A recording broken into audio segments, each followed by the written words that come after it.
रामचंद्राय वेधसे रघुनाथाय नाथाय सीतायाः पतये नमः। राम रामेति रामेति रमे रामे मनोरमे सहस्रनाम तत्तुल्यं राम नाम वरानने। राम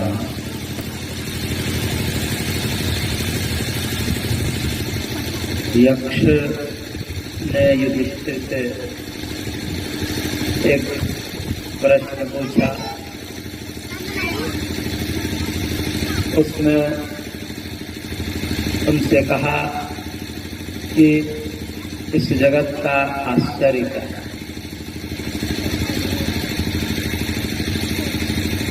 आश्चर्य का प्रश्न सुनकर युधिष्ठिर जी महाराज ने कहा कि अहनि हनि भूतानि गच्छन्ति यम मंदिरम शेषा स्थावरिच्छन्ति किमाश्चर्यम् अतः परम्। कि रोज रोज व्यक्ति की मृत्यु होती है, यहाँ से संसार से लोग जाते हैं, और इन सबको देखने के बाद भी जो शेष व्यक्ति हैं शेषा स्थावरिच्छन्ति, वो यही रहना चाहते हैं। उनको लगता है कि हम नहीं जाए। तो युधिष्ठिर जी महाराज कहते हैं कि इससे बड़ा आश्चर्य क्या है कि जब सब देख रहे हैं रोज रोज क्रम से किसी न किसी का नंबर लगा ही हुआ, सब जा रहे हैं, सबके माता पिता जा रहे हैं, सबके भाई बंधु जा रहे हैं, लेकिन फिर भी जो शेष व्यक्ति हैं, बचे खुचे हैं, जो जीवित हैं, उनको ये बात नहीं लगती कि मैं जाऊंगा। तो कहा कि इससे बड़ा आश्चर्य क्या। एक और आश्चर्य शास्त्रकारों ने कहा कि आश्चर्य क्या है, इससे भी बड़ा आश्चर्य क्या है। तो कहा कि सुलभम भगवन्नाम जिह्वा च वशवर्तिनी तथापि नरकम यान्ति किमाश्चर्यम् अतः परम्। कि सुलभम भगवन्नाम, भगवान का नाम अत्यंत सुलभ है। कोई भी कहीं भी कभी भी किसी दशा में शरीर से समर्थ हो या समर्थ हो, किसी भी दशा में वह भगवान का नाम ले सकता है। इसमें न कोई पैसा देना है, न कुछ खर्च करना है। कितना सुलभ भगवान का नाम है भगवान का, लेकिन फिर भी तथापि नरकम यान्ति, फिर भी जीव नरक जाते हैं। किमाश्चर्यम् अतः परम्। इससे बड़ा आश्चर्य क्या है कि सब सुलभ है और हमारी जिह्वा भी वशवर्ती नहीं।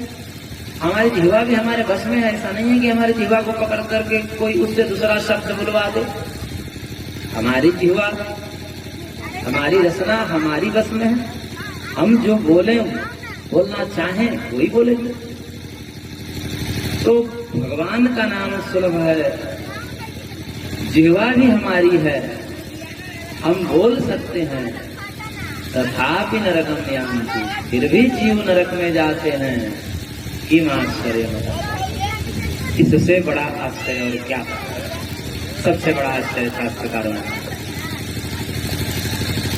सब सुलभ है, इसमें कुछ खर्च नहीं करना है, कोई नियम नहीं है। व्रत, तप, उपवास आदि बड़े बड़े नियम होते हैं, वैसा कुछ नियम नहीं है। सबसे सुलभ, सबसे सरल ये भगवान का नाम है।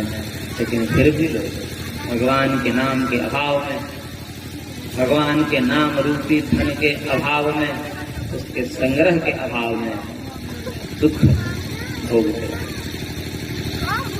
तो कहने का तात्पर्य है कि भगवान के नाम से, नामस्मरण से, नाम जप से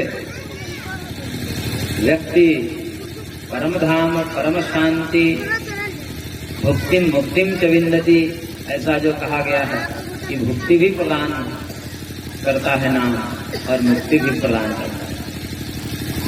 इस विषय में थोड़ा सा हम प्रकाश डालेंगे। इस पर विगत हमने उसमें कहा था, थोड़ा सा प्रकाश संकेत किया था, उस पर थोड़ा सा प्रकाश डालेंगे कि कई प्रकार के मार्ग हैं, कठिन कठिन मार्ग है, ध्यान योग है, कर्म योग है, भक्ति योग है। उनमें से जो धर्म अर्थ काम मोक्ष चतुर्विध पुरुषार्थ कहे गए हैं, उन चतुर्विध पुरुषार्थ में अंतिम पुरुषार्थ तो है मोक्ष, भगवत प्राप्ति, सदा सर्वदा के लिए दुखों से छूट जाना, पुनरपि जननम पुनरपि मरणम पुनरपि जननी जठरे शयनम। ये जो परंपरा है कि पुनः जन्म पुनः मरण, जातस्य हि ध्रुवो मृत्यु ध्रुवम जन्म मृतस्य च, जिसका जन्म हुआ है उसका मृत्यु अवश्यंभावी है, जिसकी मृत्यु हुई है उसका जन्म भी पुनः होगा। इस प्रकार की एक जो चक्र चल रहा है और इस चक्र में सुख दुख रूपी द्वंद्व जीव को लगा हुआ है। सुख भी होता है, दुख भी होता है, सुख दुख रूपी दोनों द्वंद्व साथ साथ चलते रहते हैं। परंतु जीव की जो कामना है वह कामना ये है कि मैं सदा सुखी रहूं, दुखी न रहूं। वह दुख भी इस आस में झेल लेता है कि आगे सुख मिलने वाला। यदि आगे सुख मिलने वाला न होता तो वो परेशान, वो आत्महत्या कर लेता जीव। लेकिन इस आस में वह दुखों को झेल लेता है कि आगे सुख मिलने। तो सुख के आस में दुख को झेल लेता है, लेकिन दुख उसकी कामना नहीं कि दुख को मांगता नहीं कि मेरे को दुख हो, लेकिन क्या करता है तो सुख के लिए उस दुख को झेलना पड़ता है। अब जब हमारी कामना है कि हम सुखों को प्राप्त करें और थोड़ा भी दुख न हो, तो उसके लिए एक ही मार्ग बताया शास्त्रकार ने, वेदों ने, तमेव विदित्वा तिमर्तुमेति नान्यः पंथा विद्यते। रसो वैसः रसो ही एवं अयं लब्ध्वा आनंदी भवति। वो परमात्मा तत्व को जान करके ही व्यक्ति समस्त प्रकार के दुखों से सदा सर्वथा के लिए निवृत्त हो सकता है। नायम पंथा विद्यते नान्या पंथा विद्यते नायम, इसके अतिरिक्त और कुछ मार्ग निषेध करते, समस्त मार्गों का निषेध कर दिया कि भगवत प्राप्ति के अतिरिक्त यदि कोई कामना करे कि सदा सर्वदा के लिए मैं दुखों से छूट जाऊं, तो वेद उसको मना करता है, नान्या पंथा, और कोई मार्ग। इसलिए महर्षि कपिल भी कहते हैं कि नियत कारणात् तदक्षेत्रर्थान्त, नियत कारणात् न समुच्चय विकल्पौ। इसमें न समुच्चय है और न विकल्प है। समुच्चय का मतलब ये होता है कि कई चीजों को मिला करके भगवत दुखों से निवृत्ति हो, अथवा विकल्प का तात्पर्य होता है कि इससे नहीं तो इससे, इससे नहीं तो इससे। तो कहते हैं कि यदि आपको मोक्ष को प्राप्त करना है, सदा सर्वदा के लिए दुखों से निवृत्त होना है, तो इसमें न समुच्चय है और न ही विकल्प है। न ये है कि कई चीजों को मिला करके दुखों से निवृत्त होना होता है, अथवा दो तीन साधन है उसमें से कोई किसी एक का वर्ण कर लेने से होता है। ये दोनों मार्ग का निषेध करते। इसलिए कहा ज्ञानान मुक्ति ही बंधो विपर्या। ज्ञान से ही मुक्ति है, अज्ञान से बंधन। ज्ञान का तात्पर्य यहाँ पर आत्मज्ञान से, परमात्मा ज्ञान से, ब्रह्म तत्व की अपरोक्षानुभूति से। अब धर्म अर्थ काम मोक्ष, और मोक्ष को अंतिम पुरुषार्थ कह दिया। अत्यंत दुखात्यंत निवृत्ति अत्यंत पुरुषार्थ, ये सांख्य का प्रथम सूत्र ही महर्षि कपिल ने दे दिया कि अत्यंत पुरुषार्थ है। एक सामान्य पुरुषार्थ होता है जिसको हम जैसे खेती बाड़ी कर रहे हैं तो इसको पुरुषार्थ कहा जाता है, वही पुरुषार्थ कर। इस पुरुषार्थ से भी हमें दुखों की निवृत्ति होती है, अन्नादि की प्राप्ति होती है, और उस अन्न से क्षुधा रूपी जो दुख है उसकी निवृत्ति होती है।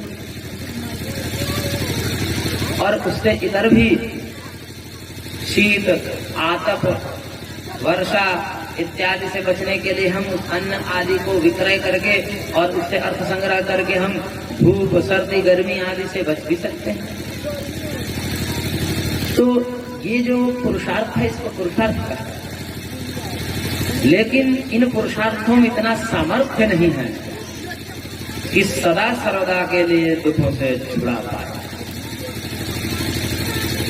या एक बार दुख हट जाए तो पुनः ना आए, ऐसा नहीं होता। बार बार भोजन करना पड़ता है तब जाकर के उस दुख से निवृत्त होना। फिर भूख लग जाती है, फिर भोजन करना पड़ता है, फिर भूख लग जाती है, फिर भोजन करना पड़ता है। इस प्रकार से ये चलता है। दुख से निवृत्त तो होते हैं, इन लौकिक उपायों से भी हम दुख से निवृत्त होते हैं, परंतु इनसे निवृत्त होने में हमें बार बार प्रयत्न करना पड़ता है। एक बार खा लें जीवन भर के लिए भूख रूपी जो दुख है वो मिट जाए, ऐसा संभव नहीं।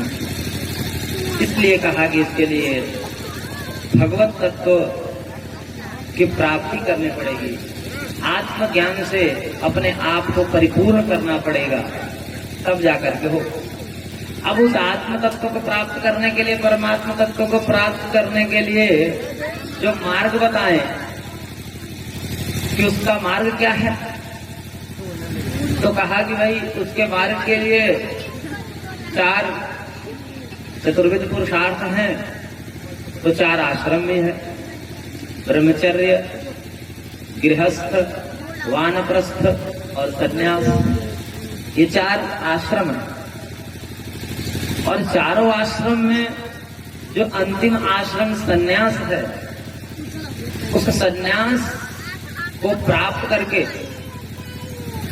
उस आत्म तत्व की अनुभूति करता है, ऐसा शास्त्रकारों का मत है। त्यागे ने एक अमृतत्व मानसो न प्रजया न कर्मणा धनेन त्यागे ने एक अमृतत्व मानसो, ऐसा वेद कहता है कि न संतानोत्पत्ति से, यानी कि गृहस्थ के जो कर्म है उससे, और नहीं कर्मकांड से, और नहीं धन से भगवत तत्व की प्राप्ति हो सकती है, आत्म तत्व की प्राप्ति हो सकती है। अभी तो त्यागे रहे कि अमृतत्व मानस हो, त्याग से ही एकमात्र अमृतत्व की प्राप्ति हो सकती है। अब त्याग को हम देखें तो आश्रम की दृष्टि से विचार करें, ब्रह्मचर्य, गृहस्थ, वानप्रस्थ और सन्यास। तो सन्यास जो है वह त्याग का मूर्तिमंत स्वरूप है। त्याग का जो साक्षात विग्रह है वह सन्यास है, और उस सन्यास से, सन्यास त्याग का स्वरूप है, उस त्याग से त्यागी ने एक अमृतत्व मान से ऐसा वेद कह रहा है, त्याग से ही अमृतत्व की प्राप्ति हो।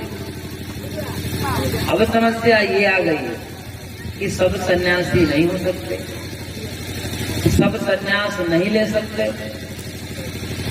तो जब सब सन्यास नहीं ले सकते तो क्या उनकी कामनाओं की पूर्ति नहीं होगी?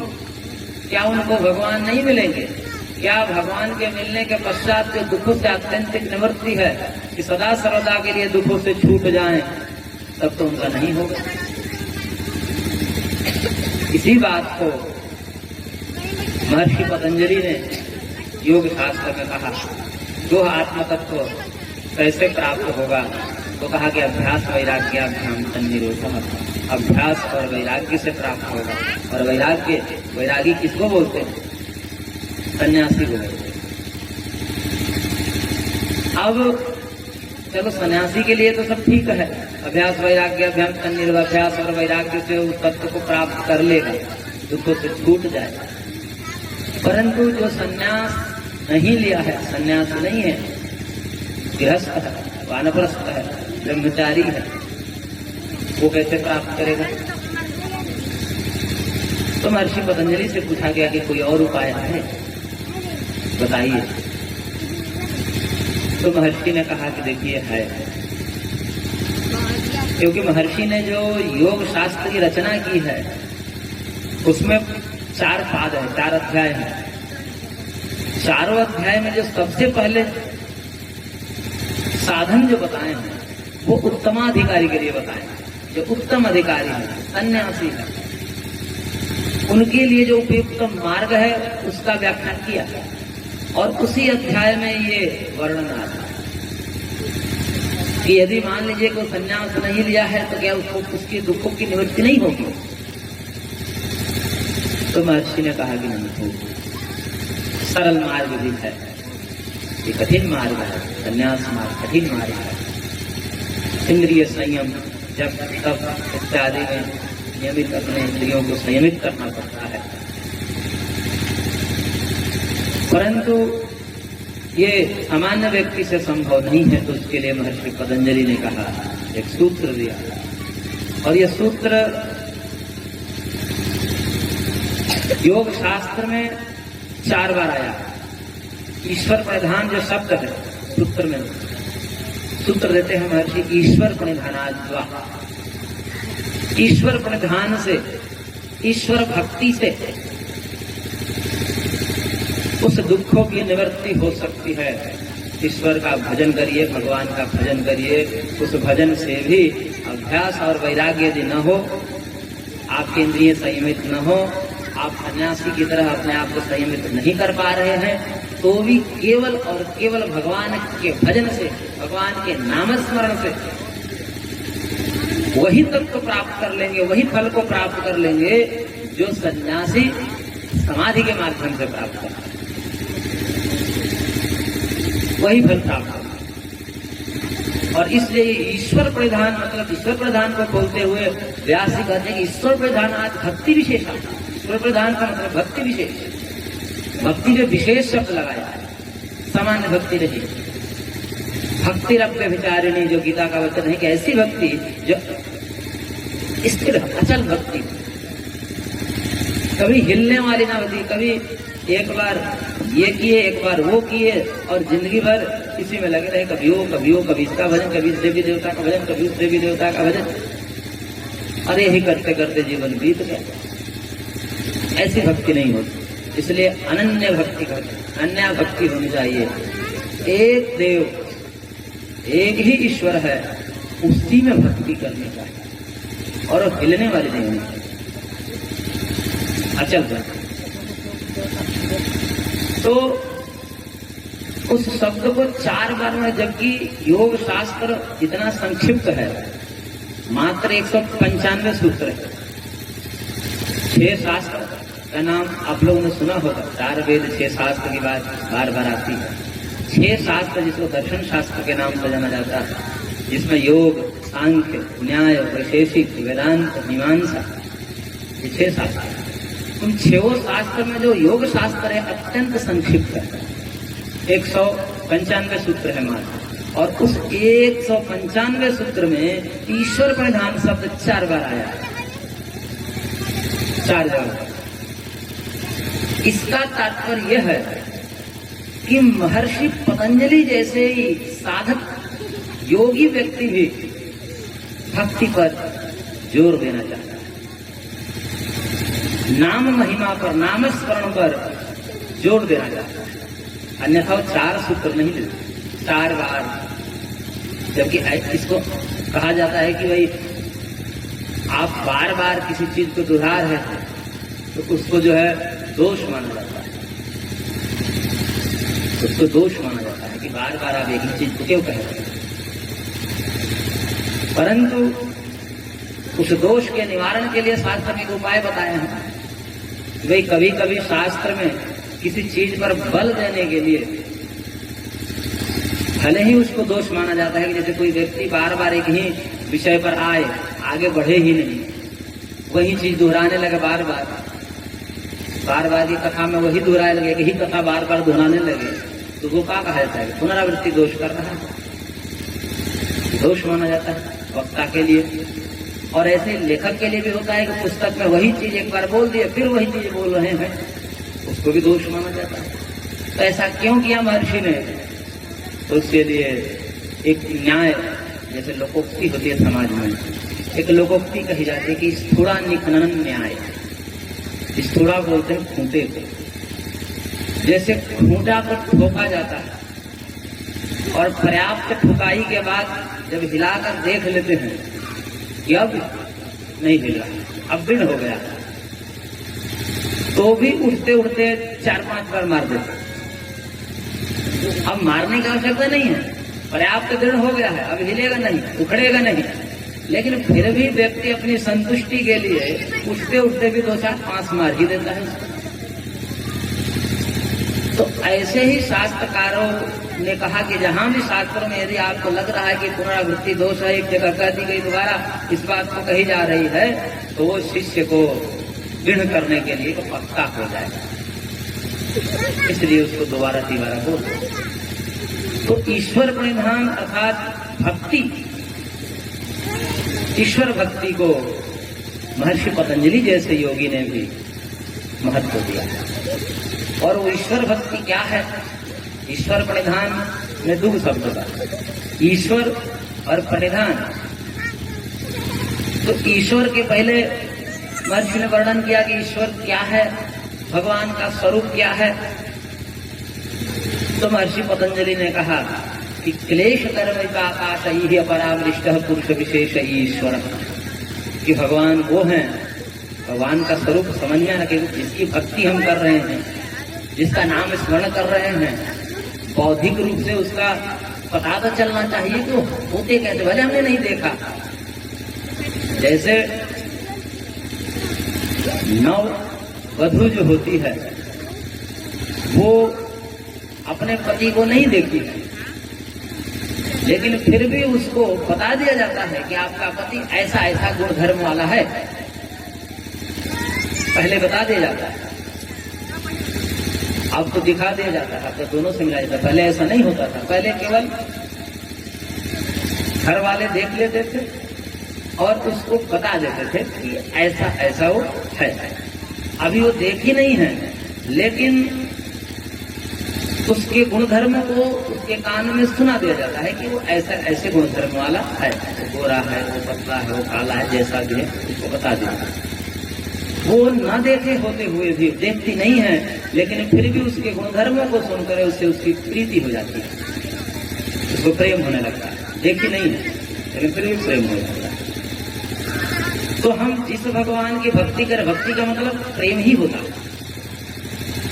सात्वस्मिन् परम प्रेम रूपा, नारद भक्ति सूत्र में अथातो भक्ति व्याख्या श्याम, कि मैं भक्ति की व्याख्या करूंगा, ऐसा नारद जी ने संकल्प किया और कहा कि भक्ति क्या है, तो कहे कि सात्वस्मिन् परम प्रेम रूपा।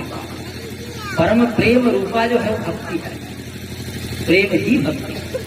तो भगवान की भक्ति, ईश्वर प्रधान, ईश्वर भक्ति यानी कि ईश्वर प्रीति, ईश्वर से हम प्रेम करें।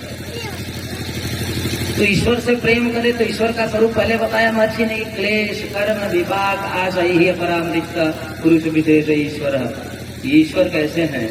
सामान्य पुरुष नहीं, वो विशेष पुरुष है। पुरुष शब्द के अलग अलग अर्थ होते हैं, गुणात् पुरुष, पुरुषैनात् इति पुरुषः, सब जगह जो व्याप्त है, परिपूर्ण है, ईशावास्यमिदं की दृष्टिकोण से उसको पुरुष कहा जाता है। और एक पुरुष हम हैं, तो इस पुरुष का मतलब है कि पुरुषैनात् इति पुरुषः, इस शरीर रूपी पूरी में जीवात्मा शयन करता है, इसलिए जीवात्मा को भी पुरुष कहा जाता है। चाहे वो जीवात्मा स्त्री की हो अथवा पुरुष की हो, दोनों को पुरुष शब्द से ही शास्त्र में कहा जाता है। शास्त्र में पुरुष मतलब जीव, और जीव चाहे चींटी की हो, हाथी की हो, नर की हो, मादा की हो, सबको पुरुष ही कहा जाता है, यानी कि जीव मतलब पुरुष। लेकिन एक पुरुष और है जो विशेष पुरुष है। हम सामान्य पुरुष है। सामान्य पुरुष में क्या होता है कि क्लेश होता है। क्लेश का मतलब अविद्या होती है, उसमें राग द्वेष होते हैं, ये सब दोष दुर्गुण उसमें होता है। जीवों में क्या होता है? राग द्वेष होता है, काम क्रोध लोभ मोह इत्यादि से वशीभूत जीव होते हैं। लेकिन परमात्मा इससे रहित होते हैं, परमात्मा में ये सब दुर्गुण नहीं होते। तो भगवान में राग द्वेष काम क्रोध लोभ मोह ये सब नहीं होते। इसलिए वो क्लेशों से रहित है। कर्म पुण्य पाप रूपी कर्मों से रहित है। भगवान के पुण्य पाप रूपी कर्म नहीं होते, भगवान के दिव्य कर्म होते हैं, निष्काम कर्म होते हैं। भगवान स्वार्थ के लिए कर्म नहीं करते। जो स्वार्थ मूलक कर्म होते हैं उसी को पुण्य कहा जाता है, स्वार्थ मूलक कर्म को ही पाप भी कहा जाता है। तो पुण्य पाप का मतलब कि स्वार्थ है कहीं ना कहीं हमारे मन में, लेकिन परमात्मा के जो कर्म करते हैं, जैसे जगत के कर्ता है परमात्मा, हम सबको परमात्मा नहीं बनाया है, लेकिन परमात्मा को कोई स्वार्थ नहीं। हमको बना करके, जगत को बना करके परमात्मा को अपनी कुछ स्वार्थ सिद्धि करनी हो, ऐसा कोई उद्देश्य नहीं रहता। परमात्मा का केवल एकमात्र भूतानुग्रह का अभ्यास करते हैं कि प्राणियों पे अनुग्रह करना ही भगवान का एकमात्र कर्तव्य है। भगवान जो भी कर्म कर रहे हैं, बड़ा तामझाम है जगत को बनाना और उसको पालन करना, समस्त जीवों के यथा योग्य कर्मों का व्यवस्था बनाना, कब किसको किस रूप में कर्म देना है और सही सही देना है। ऐसा नहीं कि थोड़ा भी इधर उधर हो जाए। तो इतना बड़ा कर्म भगवान करते हैं, लेकिन उसमें भगवान का कोई स्वार्थ नहीं। तो क्लेश, कर्म और विपाक, विपाक का मतलब होता है कि कर्म का जो फल है सुख दुख, वो भगवान को नहीं होता। भगवान को सुख दुख भी नहीं होता, वो सुख दुख से रहित है। न सुखम न दुखम शिवोहम शिवोहम। तो क्लेश, कर्म, विपाक, आशय, आशय के संस्कार होते हैं, जैसे वासना के संस्कार है, हमारे अंदर भोगों के संस्कार है। परमात्मा के अंदर ये सब नहीं होते। इसलिए क्लेश, कर्म, विपाक, आशय ही अपरामृष्ट, इससे सर्वथा निर्लेप, अछूता, असंग जो विशेष आत्म तत्व है, उस आत्म तत्व का नाम परमात्मा है, ईश्वर है। तो अब ईश्वर है, तो ये ईश्वर के स्वरूप का कथन किया महर्षि ने, और भी एक सूत्र दिया, उस पर हम ज्यादा चर्चा नहीं करेंगे, आगे बढ़ेंगे। तो फिर कहा कि ईश्वर है तो परिधान कैसे करें, भक्ति कैसे करें, भक्ति कैसे होती है, भक्ति का क्या स्वरूप है। तो महर्षि ने एक सूत्र दिया, तस्य वाचक प्रणव। भगवान के जो नाम होते हैं उन नाम का स्मरण करिए। और कैसे करिए, तो करेंगे तज्जपस्तदर्थ भावनम, उसका जप करिए। भगवान के भक्ति का तात्पर्य भगवान के नामों का जप। और जप कैसे करनी है, जप की विधि बताई। तज्जपः तद अर्थ भावनम, जब भगवान के नाम ले रहे हैं तो नाम और नामी में अभेद दृष्टि रखनी चाहिए। यानी कि जब हम नाम ले रहे हैं तो नामी का स्मरण भी होना चाहिए, उनके गुण धर्मों का स्मरण भी होना चाहिए, उनकी छवि मन में आनी चाहिए, अर्थात बनाने का प्रयत्न करना चाहिए। अर्थ भावना को, अर्थ कौन है, अर्थ स्वयं परमेश्वर है। एक पद होता है, एक अर्थ होता है, दोनों को मिलकर पदार्थ बनता है। पद मतलब शब्द, अर्थ मतलब वस्तु। जैसे गौ एक शब्द है और गौशाला में जो बंदी हुई है उसका अर्थ है।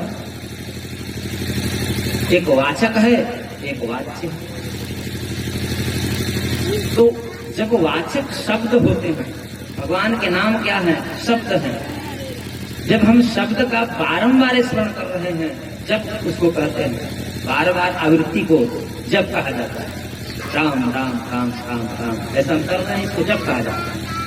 तो बारंबार आवृत्ति जब करें तो आवृत्ति करते समय क्या भावना होनी चाहिए, तो करेंगे अर्थ भावनम, भगवान का चिंतन होना चाहिए। वैसे जलेबी सुनते ही उसके मधुर रस की स्मृति हो जाती है, या अचार कहते ही जीवा में पानी आ जाता है शब्द से।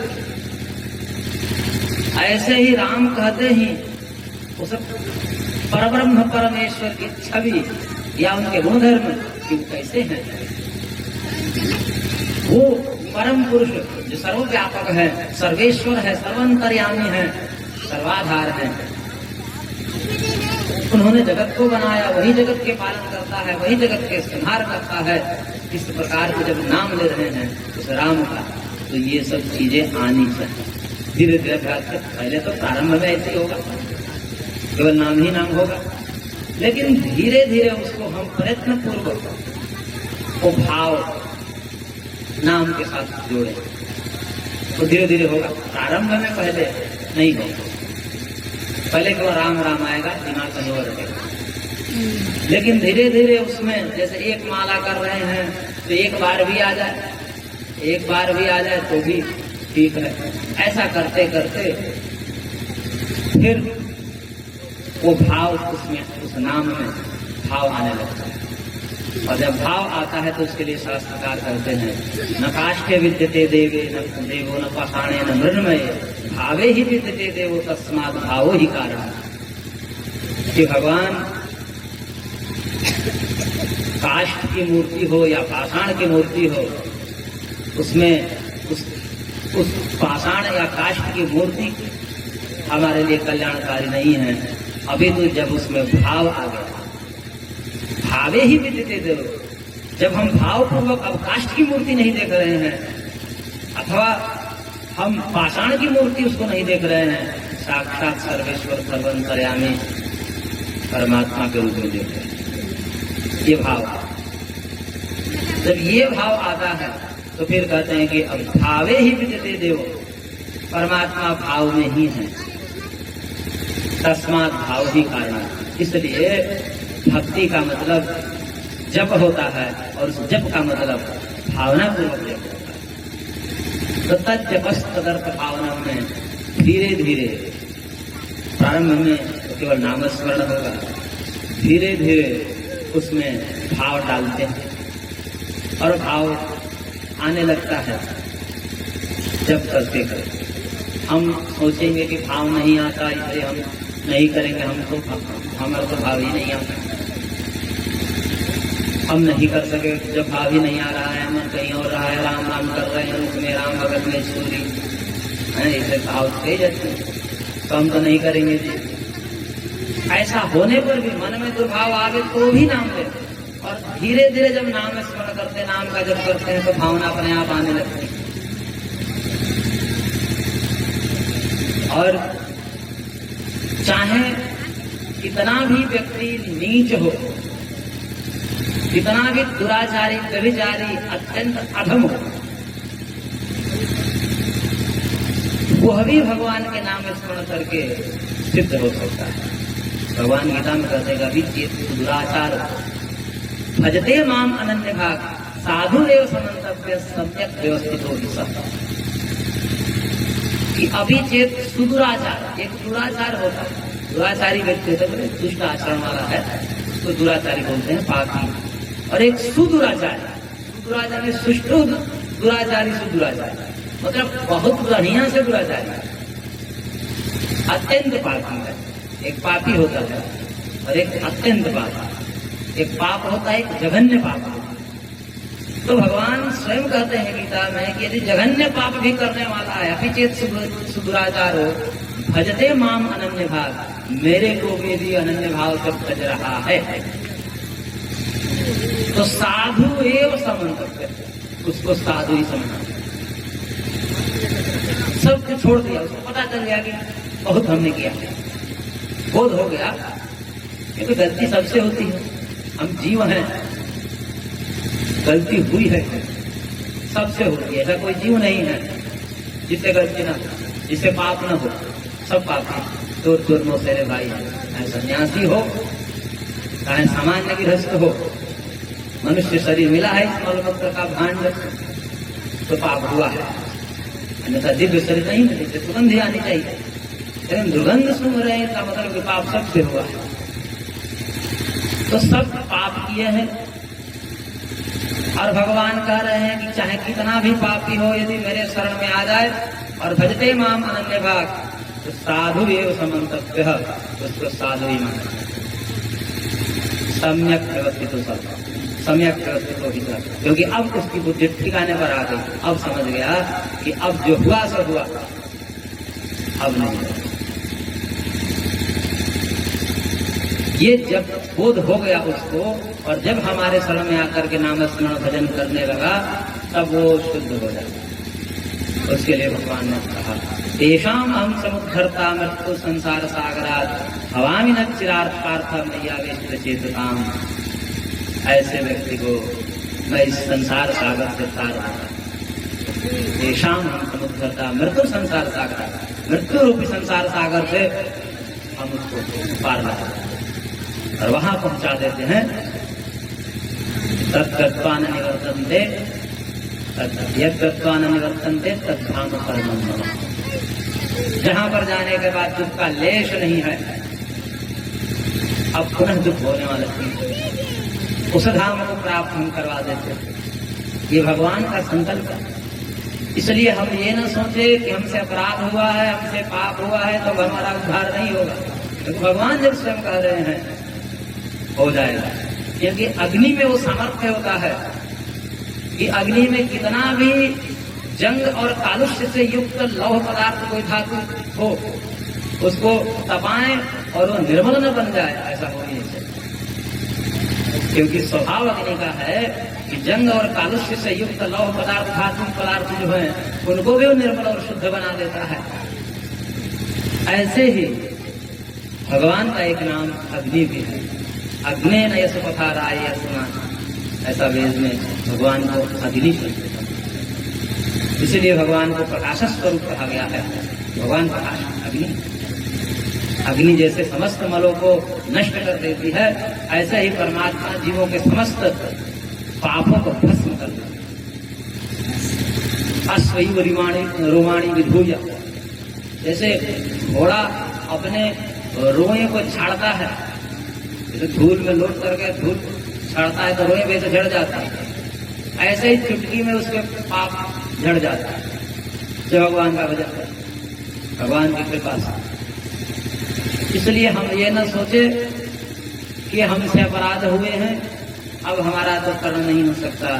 भगवान कह रहे हैं, भैया कितना भी जघन्य अपराधी ब्रह्म हत्यारा भी क्यों न हो, क्योंकि सबसे बड़ा प्रायश्चित है भगवान का नाम स्मरण। देखिए सब हो जाता है लेकिन भगवान का नाम नहीं लेते, सब हो जाता है लेकिन भगवान का नाम नहीं लेते। और जिसने भगवान का नाम लेना शुरू कर दिया, वो समझिए कि अब शुद्ध हो जाए। लेकिन इसके लिए एक बार संकल्प लेना पड़ता है कि जो हुआ तो हुआ, अब नहीं। जितना हुआ अविवेक में हुआ है, जैसे भी है, कुसंग से हुआ, वासना से हुई, स्वार्थ से हुआ, काम क्रोध लोभ से हुआ, जो भी हुआ पाप, लेकिन अब नहीं। अबलग न सही, क्या है? अबलग न सही हो अपना नसानी। रसखान जी ने कोई पंक्ति देंगे, अब तक तो जितना नाश करना है हमने कर दिया, लेकिन अब नहीं होगा, क्योंकि अब हमें क्या नहीं, अब हमें एक सहारा मिल गया, अब हमें एक नौका मिल गई, नाम रूपी नौका। उस नाम रूपी नौका के सहारे अब हम नाश नहीं होने देंगे अपने शरीर को, अब अपने हम इस जीवन को व्यर्थ नहीं जाने देंगे। अब तो इसको नाम पर चढ़ा कर नाम रूपी धनुष पर प्रणवो धनो शरो ही आत्मा ब्रह्मतलक्ष्यम उच्यते अप्रमतेन वेद्धव्यम सर्वतन्मयो भवेत्। कि भगवान के नाम रूपी धनुष से प्रणवो धनो शरो ही आत्मा, अपने आत्मा को, अपने आप को तीर बना दीजिए, भगवान के नाम को धनुष बना दीजिए और भगवान को लक्ष्य बना दीजिए, और प्रमाद रहित होकर के, आलस्य छोड़ करके वेधव्यम भेद डालिए उस लक्ष्य। अप्रमतेन वेधव्यम सर्वतन्मयो भवेत्।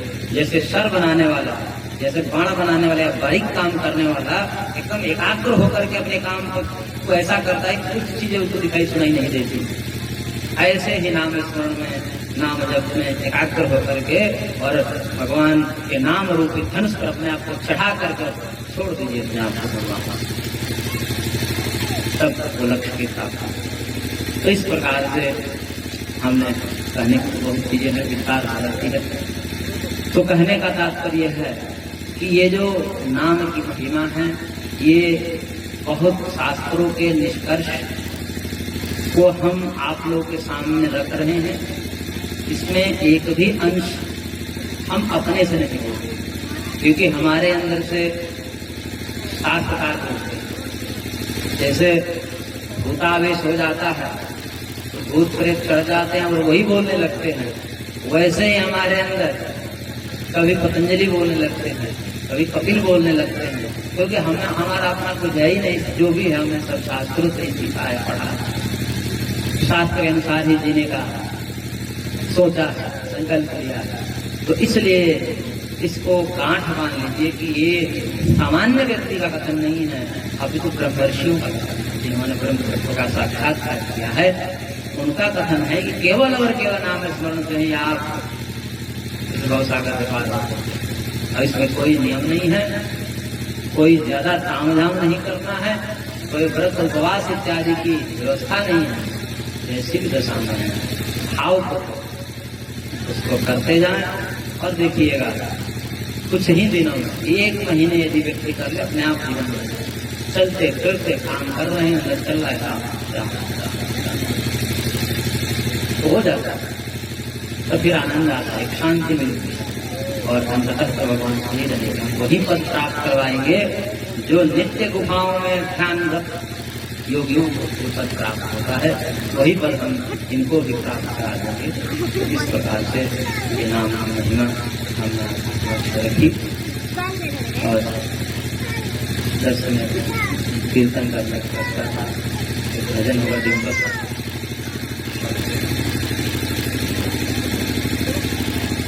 फिर भजन के बाद अध्यात्म का प्रवचन होगा।